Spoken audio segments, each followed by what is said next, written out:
भारतवर्ष के सरयू तट पे एक नगरी है बड़ी शांत सी। वही तो जन्मभूमि है मेरे प्रभु श्री राम की।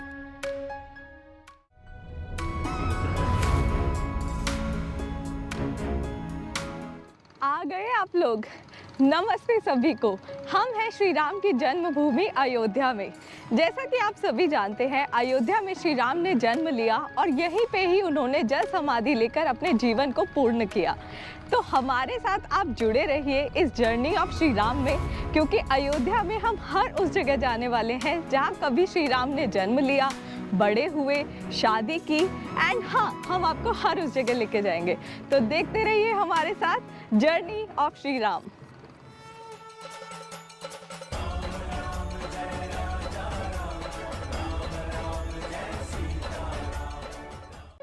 अपने घर दिल्ली से भगवान का आशीर्वाद लेकर हम निकल पड़े इस यात्रा पे। 700 किलोमीटर की रोड ट्रिप के बाद शाम में हम पहुंचे अयोध्या, जहां पहुंचकर एक बात तो साफ थी कि यहाँ के कण कण में प्रभु राम बसते हैं।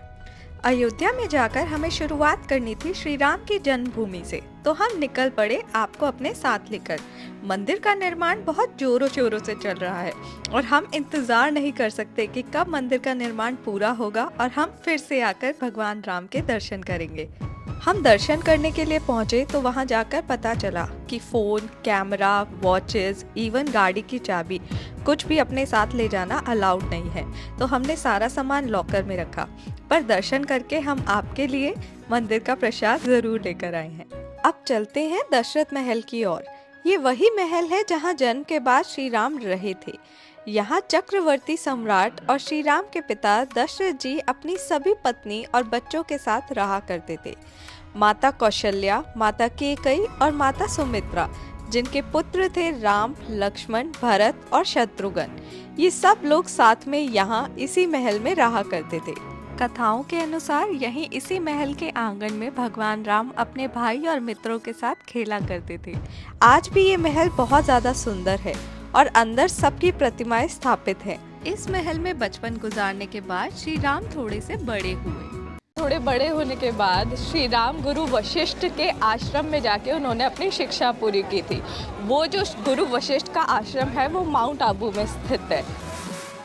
ऋषि वशिष्ठ का आश्रम आज भी माउंट आबू में स्थित है।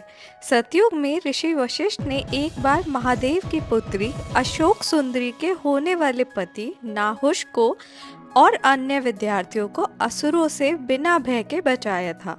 तब महादेव ने उन्हें वरदान दिया था कि उन्हें भगवान विष्णु के गुरु बनने का सौभाग्य प्राप्त होगा, और इसी वरदान की वजह से जब श्री राम का जन्म हुआ तब ऋषि वशिष्ठ ने उनकी शिक्षा के लिए अपने आश्रम लेके गए। अपनी शिक्षा प्राप्त करने के बाद श्री राम वापस अयोध्या लौटे और कुछ ही समय बाद ऋषि विश्वामित्र आते हैं और दशरथ जी से प्रार्थना करते हैं कि वो राम और लक्ष्मण को उनके साथ भेज दे, क्योंकि उन्हें जाना था सुंदरवन। सुंदरवन में राक्षसों का उस टाइम पे बहुत प्रकोप था और इसीलिए श्री राम और लक्ष्मण विश्वामित्र जी के साथ वन तक गए और वहाँ पे जाके उन्होंने ताड़का वध किया। सुंदरवन में श्री राम ने ताड़का वध किया और अहिल्या देवी का भी उद्धार किया। अहिल्या देवी, जो कि अपने पति ऋषि गौतम के श्राप के कारण पत्थर बन गई थी, उनका उद्धार या उनको पत्थर से मुक्त सिर्फ श्री राम ही कर सकते थे। इन दो महत्वपूर्ण कार्यों को पूरा करके भगवान राम आगे की ओर बढ़े। सुंदरवन में ताड़का वध के बाद श्री राम मिथिला जाते हैं सीता माता के स्वयंवर में, और सीता माता से शादी करने के बाद लौटते हैं अयोध्या, और अयोध्या आकर जानते हैं कि वो कहाँ पे रहे माता सीता के साथ, इसी कनक भवन में।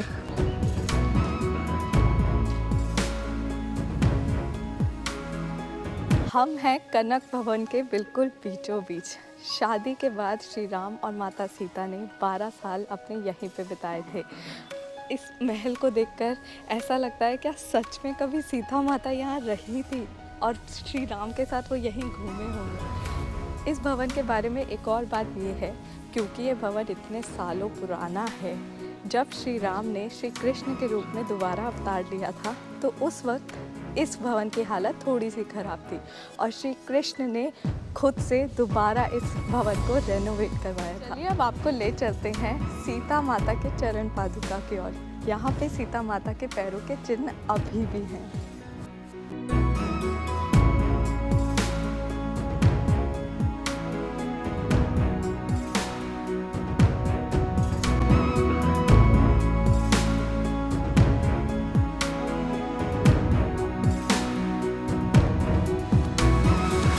ये बाबा जो यहाँ पे हैं वो पिछले 55 साल से इसी कनक भवन में यहाँ की सेवा कर रहे हैं और उनकी खुद की उम्र 75 साल की है, जिसमें से 55 साल उन्होंने यहीं कनक भवन में निकाल दिया।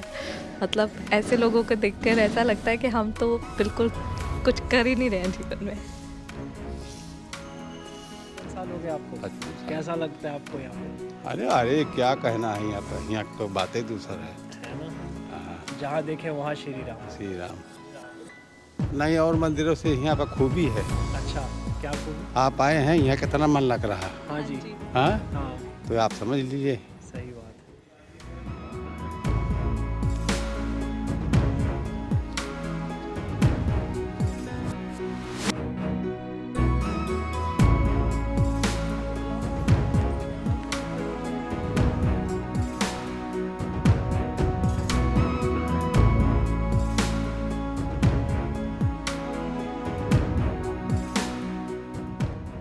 वैसे भी और इस महल को देखकर एक बात तो साफ है कि माता कैकेयी श्री राम और सीता जी से प्रेम तो बहुत करती थी, पर फिर भी कुछ ना कुछ कारण ऐसे बने कि उन्हें राज तिलक से रोकना पड़ा और वनवास भेजना पड़ा।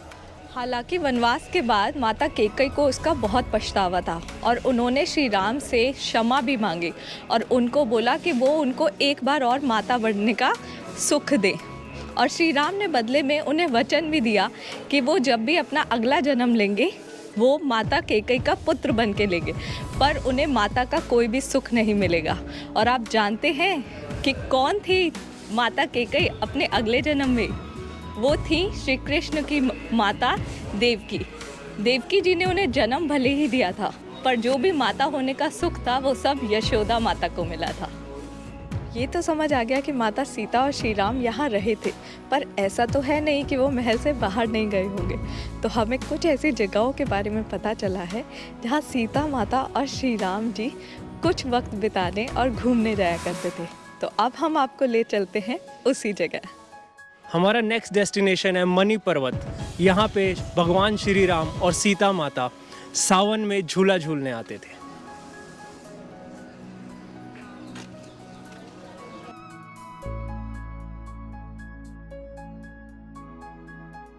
ये जगह जंगल के बीचों बीच है, चारों तरफ सिर्फ और सिर्फ जंगल है और बहुत सारे बंदर।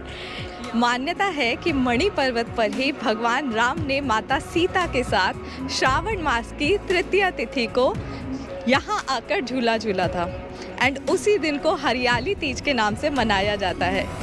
देखा जाए तो त्रेता युग से कलयुग तक हरियाली तीज और झूला झूलना आज तक सेम ही है।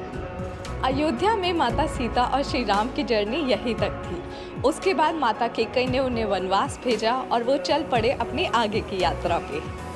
और अपने वनवास की अगली यात्रा में वो कहाँ गए, ये जानने के लिए हमसे जुड़े रहिए। मिलते हैं अगली वीडियो में, तो इस चैनल को सब्सक्राइब कीजिए। जय श्री राम। अयोध्या में हमने श्री राम जन्मभूमि जहाँ श्री राम का जन्म हुआ, दशरथ महल जहाँ उन्होंने अपना बचपन बिताया, हनुमानगढ़ी जहाँ श्री राम के राज तिलक के बाद हनुमान जी रहते थे, कनक भवन जहाँ शादी के बाद श्री राम खुद रहा करते थे, मणि पर्वत जहाँ वो माता सीता के साथ घूमने जाया करते थे, और गुप्तार घाट जहाँ श्री राम ने जल समाधि लेकर अपने जीवन को पूर्ण किया। इन सभी जगह के दर्शन करने के बाद अब वक्त था श्री राम के पथ पर आगे बढ़ने का। तो आप जुड़े रहिए हमारे साथ। जय श्री राम।